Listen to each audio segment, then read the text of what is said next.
सब ऑडिटर के सिलेबस में जो ऑडिट का जो पार्ट है उसमें एक टॉपिक है आंतरिक विधि और बाह्य विधि। यानी जो ऑडिटिंग के जो विधियां हैं, जो ऑडिटिंग के जो मेथड्स हैं, वो दो मेथड्स दिया गया है, एक इंटरनल एक एक्सटर्नल। ठीक है, तो उसमें एक्सटर्नल जो मेथड है, बाह्य विधियां हैं, उसमें तीन विधि का पुष्टि का यानी कन्फर्मेशन का उल्लेख है। ठीक है, पहला देखेंगे तो सकारात्मक पुष्टिकरण पॉजिटिव कन्फर्मेशन, दूसरा देखेंगे नेगेटिव कन्फर्मेशन यानी नकारात्मक पुष्टिकरण, और थर्ड देखेंगे आप ब्लैंक कन्फर्मेशन यानी ब्लैंक आपका पुष्टिकरण। ठीक है, ये तीनों को समझेंगे। यहाँ से चांसेस है कि क्वेश्चन आ सकता है। थोड़ा सा डीपली है ये, और 35 नंबर का ऑडिट है, सिलेबस थोड़ा सा कम है, तो इससे वहाँ पर जाके क्वेश्चन पूछ सकता है। तो इंटरनल में वो जो नॉर्मल विधियाँ हैं, अवलोकन, ये सब विधियाँ हैं। एक्सटर्नल में ये तीन जो मेरे को लगा कि एग्ज़ाम में आ सकता है। एक दो बच्चे ने भी कमेंट्स करके उसमें बताया है कि आप इसका बता सकते हैं, तो हम उसको लाए हैं आपके सामने। तो इसमें तीन अपन देखेंगे कन्फर्मेशन, एक होगा पॉजिटिव, दूसरा नेगेटिव, तीसरा हो गया ब्लैंक कन्फर्मेशन। ठीक है, तो जो एक्सटर्नल मेथड होता है कि जो ऑडिटिंग के लिए होता है, उसमें जो ऑडिटर है वह ऑडिट के लिए किस किस टूल्स को अपनाता है ना। अगर वो मैनेजमेंट जो भी हो गया, मैनेजर हो गया, वहाँ जो कार्य कर रहे हैं वो वाउचर, इसका उपयोग करके अगर ऑडिट करता है, वो इंटरनल ऑडिट के अंतर्गत आते हैं। एक्सटर्नल जो मेथड होता है, जिस टूल्स को उपयोग करके वो ऑडिटिंग के लिए प्रयोग करते हैं, वो आता है अपना एक्सटर्नल मेथड्स, जिसमें से तीन महत्वपूर्ण होता है, पॉजिटिव, नेगेटिव और तीसरा होता है एक अपना ब्लैंक मेथड। तो पहला देखते हैं कि पॉजिटिव मेथड क्या है। ठीक है, पॉजिटिव मेथड ये बोलता है, पॉजिटिव कन्फर्मेशन की प्रक्रिया, यह प्रक्रिया ऑडिटर ग्राहक या बैंक को एक पत्र भेजता है कि कृपया बताएं कि हमारी पुस्तकों में दिख रही इतनी राशि सही है या नहीं। ठीक है, इसमें क्या होता है, ऑडिटर जो है ग्राहक या बैंक को एक पत्र भेजेगा जिसमें वो लिखता है कि हमारी पुस्तकों में ये राशि जो है आपकी में दिख रही है या नहीं। इसके लिए जो तृतीय पक्ष है जिसको हम लेटर भेज रहे हैं, उसको उत्तर देना अनिवार्य है, चाहे वो राशि सही हो या गलत। हर किसी को जवाब देना यहाँ पर ज़रूरी है, अनिवार्य है। ठीक है, तो यहाँ पर जो उत्तर देना अनिवार्य है, ऑडिटर भेज रहा है किसको, ग्राहक या बैंक को, तीसरे पक्ष को भेज रहा है। तीसरा यहाँ ये उपयोग है कि बड़ी राशि कम देनदार। ठीक है, यानी जो राशि है वो मोटा अमाउंट होना चाहिए, 50 लाख 20 लाख ऐसे अमाउंट होना चाहिए, और लोगों की संख्या कम होनी चाहिए, यानी देनदारी जो है नहीं कम होनी चाहिए, जोखिम अधिक हो, नियंत्रण कमज़ोर हो, तब ऐसा जो प्रकार का टूल्स का उपयोग किया जाता है। ठीक है, बड़ी राशि, उदाहरण के लिए देखते हैं, बैंक से 50 लाख के लोन की पुष्टि की, बड़े ग्राहकों का बकाया 10 लाख। ठीक है, तो इसमें क्या होता है, कम लोगों को भेजा जा रहा है, लेकिन अमाउंट जो है क्या है, वो उन कम लोगों में है, बहुत बड़ा अमाउंट बटा हुआ है। तो पॉजिटिव कन्फर्मेशन ये करता है कि वो एक प्रकार के एक लेटर भेजता है जिसमें वो राशि का उल्लेख करता है। ठीक है, जिस राशि उल्लेख कर रहा है ऑडिटर, वो चाहे गलत हो या सही, उसका उत्तर देना जिसको वो भेज रहा है उसके लिए अनिवार्य है। और इस विधि का उपयोग तब किया जाता है जब जोखिम अधिक होता है, क्योंकि बड़ा अमाउंट का ट्रांजैक्शन है और किन्हीं कम लोगों को किया गया है। यानी राशि बड़ी रहेगी, अमाउंट बड़ा रहेगा, लेकिन जो वो जो प्रति पर जो अमाउंट डिस्ट्रीब्यूट हुआ है वो उसकी संख्या कम होगी। ठीक है, ऐसा कब उपयोग हो रहा है कि अमाउंट बड़ा हो लेकिन लोगों की संख्या आपस कम हो। ये होता है सकारात्मक यानी पॉजिटिव कन्फर्मेशन, जो किसका पार्ट है, एक्सटर्नल मेथड्स का पार्ट है।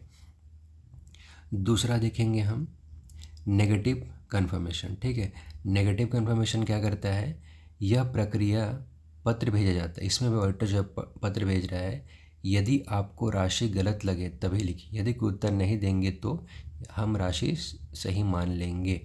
इसमें क्या होता है कि उत्तर देने वाला असहमति पर चुप रहने पर वो सहमत माना जाए। इसका मतलब ये होता है, इसमें ऑडिटर जो है एक नोट भेजता है, यदि आपको राशि है ना, जिस राशि में वो लिख के भेजता है, गलत राशि लिख के भेजता है। ठीक है, पहले में क्या था, वो सही या गलत जो भी राशि लिख के भेज रहा था। दूसरा में जब ऑडिटर गलत राशि लिख के भेजता है तो आप उसका उत्तर दे भी सकते हैं, नहीं भी दे सकते हैं। लेकिन जब ऑडिटर उस राशि को उल्लेख वहाँ कर दिया और आपने जवाब नहीं दिया, तो ऑलरेडी उसको गलत को वो सही मान लेंगे कि हाँ ये गलत ही है। ठीक है, उत्तर देना अनिवार्य नहीं है। लेकिन अगर वो गलत है या सही भी है, अगर आप उत्तर नहीं देते हो और ऑडिटर अगर गलत लिख के देता है उसको, तो वो गलत ही मान लिया जाएगा। यानी केवल असहमति पर चुप रहने का अर्थ है आप सहमत हो रहे हैं। ठीक है, आप उत्तर देंगे कब? जब आप उससे असहमत हैं। ठीक, उपयोग कब होता है? बहुत सारे छोटे ग्राहक हैं, ठीक है, लेकिन अमाउंट जो राशि क्या है वो कम बटा हुआ है। 50,000 बटे हैं, लेकिन उसमें हम लोगों ने कर्मचारियों को 5,000 ग्राहकों को उसमें हमने दे रखा है। इसका मतलब क्या हो रहा है? पॉजिटिव में क्या हो रहा था? हम सही और गलत राशि दोनों लिख के दे रहे थे, उसमें उत्तर देना अनिवार्य था। ठीक है, इसमें उत्तर देना अनिवार्य नहीं है, इसमें ऑडिटर सिर्फ गलत राशि लिख के भेज रहा है। ठीक है, इसमें उत्तर दे भी सकता है और नहीं भी दे सकता है, लेकिन ऊपर जो सकारात्मक था उसमें उत्तर देना अनिवार्य था। ये कब कब होता है? जब बहुत सारे छोटे ग्राहक हो, ठीक है, हर को 5,000 बकाया, आंतरिक नियंत्रण मजबूत हो, ठीक है, त्रुटि की जो संभावना है कम हो। ठीक है, यह न हो गया नकारात्मक पुष्टिकरण। थर्ड होता है ब्लैंक कन्फर्मेशन। इस प्रक्रिया में राशि जो कॉलम रहता है उसको खुला छोड़ दिया जाता है, मतलब ब्लैंक भेज दिया जाता है, इसीलिए इसको कहा जाता है ब्लैंक कन्फर्मेशन। कृपया स्वयं हमारी आपकी शेष राशि निकाल कर भेज दें। हमारी जितनी राशि आपके पास बन रही है वो आप उसमें डालें और भेज दें। उत्तर देना अनिवार्य है, लेकिन राशि कंपनी ने नहीं बताई, ग्राहक स्वयं भरता है।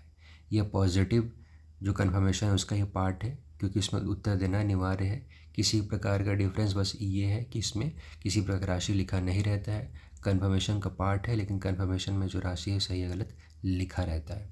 ठीक है, विश्वसनीयता रहती है सबसे ज़्यादा, क्योंकि जो ग्राहक रहता है, ऑडिटर रहता है, सबको पता रहता है कि हम उसको भेज देंगे तो वो सही करके देगा, इसीलिए उन ग्राहकों को वापस वहाँ छांटा जाता है कि आप ब्लैंक भर के दे दें। ठीक है, उपयोग जब धोखाधड़ी की आशंका हो, तब मिलान करना मुश्किल हो, तब इसका उपयोग किया जाता है।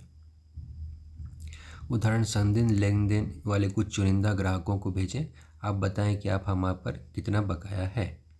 ठीक है, तो एक बार देखते हैं ओवरव्यू क्या है। ओवरव्यू ये है, इसमें समझेंगे कॉलम से कि विधि उत्तर देना विश्वसनीयता को उपयोग कब करें।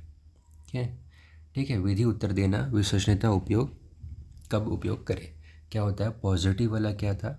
हर किसी को सही या गलत बताना है। ठीक है, पहला में क्या रहता था? अमाउंट या सही या गलत बताना है, आप उत्तर देना आपका अनिवार्य है। दूसरा में क्या था? जो ऑडिटर था वो गलत राशि भर के भेजता था, उसका उत्तर देना अनिवार्य नहीं था।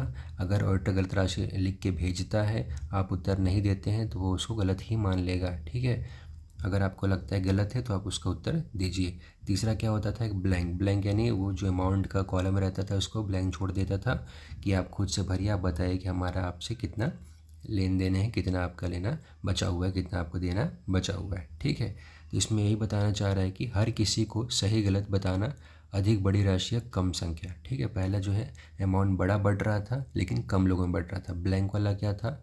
ज़्यादा लोगों में बढ़ रहा था लेकिन अमाउंट जो है कम था। सबसे लास्ट वाला क्या था? वो पहले वाला का ही पार्ट है, लेकिन इसमें यह था कि जब राशि उसमें कॉलम सही और गलत राशि लिखा जाता था, जबकि ब्लैंक वाले में क्या है? राशि ब्लैंक छोड़ दी जाती थी। ठीक है, ऐसा होता था।